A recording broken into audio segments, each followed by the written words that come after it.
Bienvenue dans La Restauration by Mrs. Kay, le podcast pédagogique et chrétien. Ici, je parle prévention, foi, restauration et transformation pour accompagner les victimes d'abus sexuels chrétiennes à la restauration et à la transformation de leur vie, mais également pour équiper l'Église à prévenir, à agir et à s'engager pour éradiquer ce fléau. Ce premier épisode, je le voulais simple, direct et original. Il n'y aura donc pas de jingle d'introduction pour éviter que certains propos soient répétés dans ma présentation. Cet épisode va surtout te permettre de me découvrir et de comprendre la raison profonde de mon engagement dans cette cause. Je suis donc Sarah, alias Mrs. Kay. Je suis une épouse, une maman, une formatrice en ingénierie pédagogique, une chrétienne engagée, mais également une survivante et surtout une victorieuse face aux conséquences de ces abus. Ces détails ont toute leur importance, parce qu'avec tout ce que j'ai traversé depuis mon enfance, jamais je n'aurais imaginé ce que je vis aujourd'hui. Et d'ailleurs, cela peut donner espoir à ta vie. Ce podcast n'est pas un hasard, c'est une réponse pour toutes celles et ceux qui, comme moi, ont souffert de ces crimes, une réponse pour celles qui n'ont jamais été entendues, soutenues, comprises, crues et qui méritent de l'être.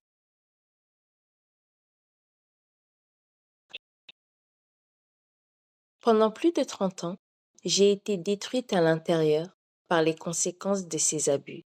J'ai connu la dépression, la drogue, les tentatives de suicide. J'ai été hospitalisée à plusieurs reprises en psychiatrie.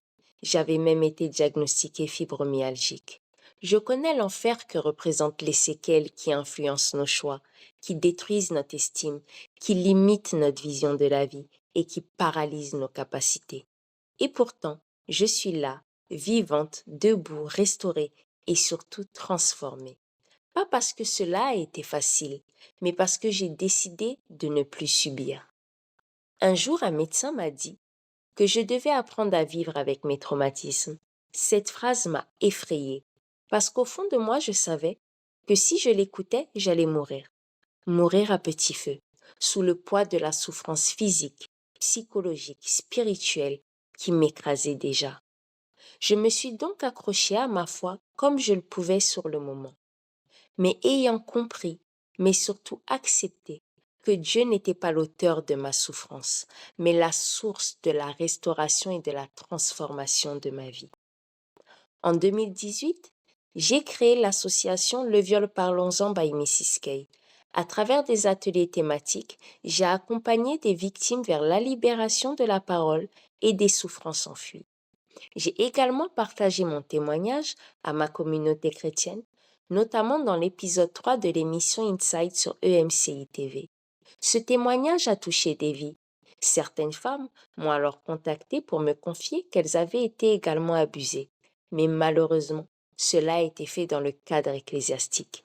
Ce traumatisme n'avait pas seulement détruit leur vie, mais il avait aussi affecté leur foi, cette foi qui représentait tout pour elles.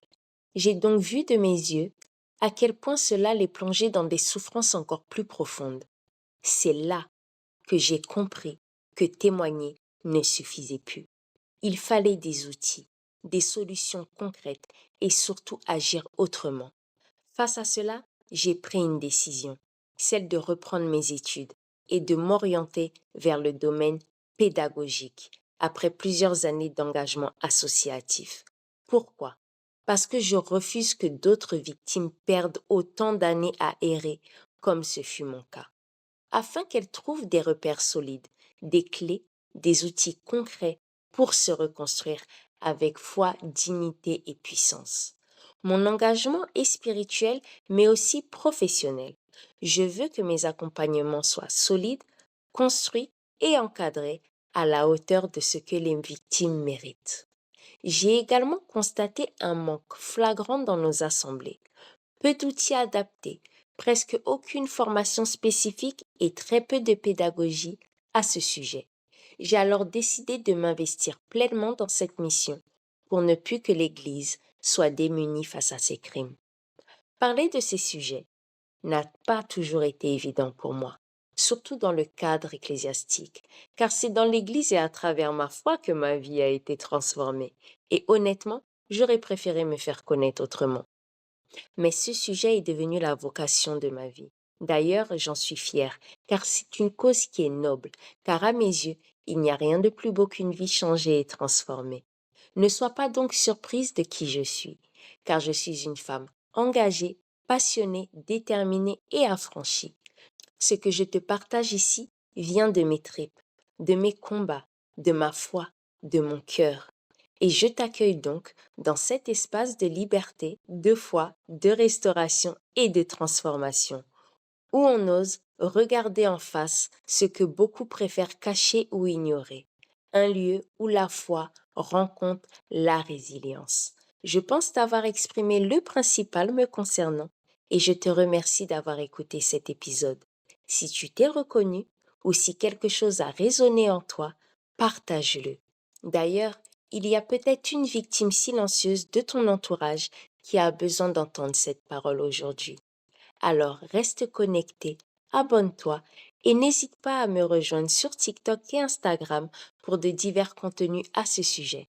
En attendant, prends soin de ton cœur, de ta foi et n'oublie pas que l'évangile s'expérimente. C'était Mrs. Kay.